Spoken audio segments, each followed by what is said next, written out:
Goeiemôre vriende in ons Here Jesus Christus. Welkom by ons oggendoordenkings van uit die woord digitaal. Ons is besig met ons reeks uit die boek van Openbaring en vanmôre gaan ons steeds daarmee voort. En ons skriflesing vanmôre Openbaring 20 vers 1 tot 6. Dankie dat u by ons inskakel. Ek is Dominee Adriaan Swart. Toe het ek 'n engel uit die hemel uit sien kom met die sleutels van die onderaardse diepte en met 'n groot ketting in sy hand. Hy het die draak, die slang van ouds, wat die duiwel en die Satan is, gegryp en hom vir 1000 jaar vasgebind. Hy het hom in die onderaardse diepte gegooi, dit toegesluit en dit bokant hom verseël, sodat hy nie meer die nasies kan verlei, voordat die 1000 jaar om is nie. Daarna moet hy 'n klein rukkie losgelaat word. Toe het ek trone gesien, en die siele van die mense wat onthoof is, omdat hulle aan die getuienis van Jesus en die woord van God vasgehou het.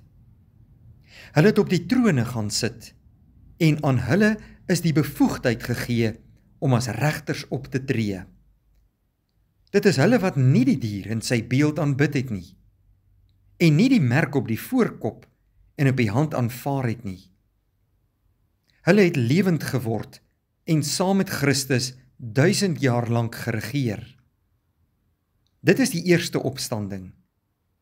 Die ander dooies het nie lewendig geword voordat die 1000 jaar om was nie. Geseënd en heilig is die wat aan die eerste opstanding deel het. Oor hulle het die tweede dood geen mag nie, maar hulle sal priesters van God en van Christus wees, en saam met hom die 1000 jaar lank regeer. Net tot sover. Hierdie paar verse, broeder en suster, is sekerlik die bekendste, maar ook die mees omstrede verse in die Christelike kerkgeskiedenis. Dit fokus allereers op die finale vernietiging van die Satan, om die voorafgaande oordeelsvoltrekking oor die bose trio, die Satan, die dier en die valsprofeet af te rond. Die Ou Testament het reeds 'n aardse koninkryk verwag.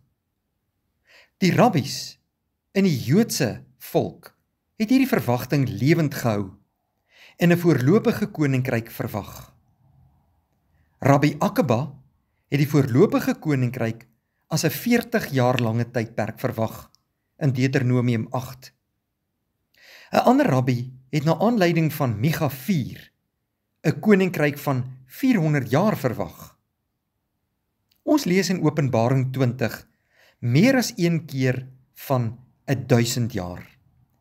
Die Satan word 1000 jaar lank vasgebind en die onthoofde gelowiges regeer 1000 jaar saam met Christus.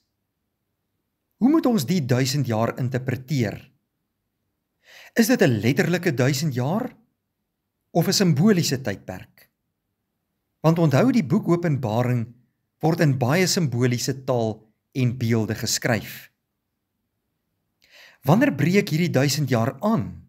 Voor of na Christus se wederkoms? Die interpretasie van die 1000 jaar, geliefdes, het 'n groot invloed op 'n verklaarder se algemene teologiese opvattings. In die eerste 3 eeue van die Christelike kerkgeskiedenis het daar baie groot debatte plaasgevind oor hierdie interpretasies en hoe die 1000 jaar verstaan moet word. Maar broeder en suster, wat ons nie moet miskyk in ons teks nie, is dat die belangrike sake in Openbaring juis nie net oor die 1000 jaar gaan nie, maar oor 'n gebalanseerde skrif verstaan. Dink byvoorbeeld hoe belangrik Christus se wederkoms is, as ook die finale oordeelsaankondiging en die ewige saamwees by God en die Lam. Daar is baie sienings oor hoe hierdie teks verstaan moet word. Maar dit is belangrik, broeder en suster, om 'n algemene denkraamwerk waarmee Openbaring se eerste historiese lesers in die eerste eeu na Christus vertroud was, in ag te neem.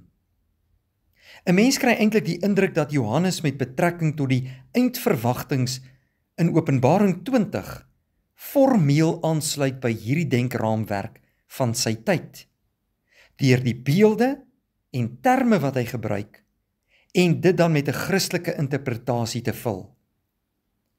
Die allesbeslissende verskil wat ons moet onthou vandag, is dat Johannes geskryf het nadat Christus reeds deur sy verlossingsdood die fokuspunt van die wêreldse geskiedenis geword het. In Jesus, die Messias, het God se koninkryk reeds aangebreek. Volgens die boek Openbaring is dit duidelik dat ons nou reeds in 'n simboliese fase van God se geskiedenis leef.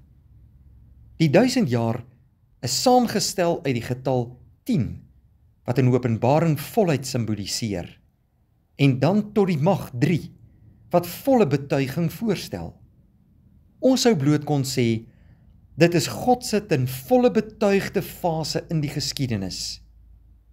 Daarom moet die 1000 jaar nie letterlik opgeneem word nie, maar simbolies opgeneem word en as God se volmaakte getal gesien word. Wat belangrik is, broeder en suster, is dit: Jesus Christus het gekom. Hy het 'n koninkryk in die hemel. Hy kom weer om sy kinders te kom haal, en hy sal tot in alle ewigheid saam met hulle regeer. Dit is wat van belang is vir kinders van God. Die res van God se raadsplan moet ons aan hom oorlaat om uit te voer. Ons moet gereed maak om hom te ontmoet, en ons moet hom vertrou dat sy plan die beste plan vir hierdie wêreld is. Kom ons dank die Here vir hierdie boodskap en ons leef vanuit die krag en oorwinning van Jesus Christus ons Here. Kom ons bid saam. Baie dankie Hemelse Vader dat ons in aanbidding voor U kan buig in hierdie dag. Ons prys U, aanbid U en loof U, omdat U 'n God is wat oorwin het deur Jesus Christus ons Here. Dankie Here dat U woord ons lei en dat ons weet U het 'n volmaakte plan vir hierdie wêreld, 'n plan waarvan ons deel is. Laat ons geloof op U rig, ons oog op U vestig, wil U ons lei deur U woord en gees. Dankie vir hierdie dag, seën dit vir ons en vul ons harte met U vrede. In Jesus naam bid ons dit. Amen. Dankie vriende, 'n mooi dag.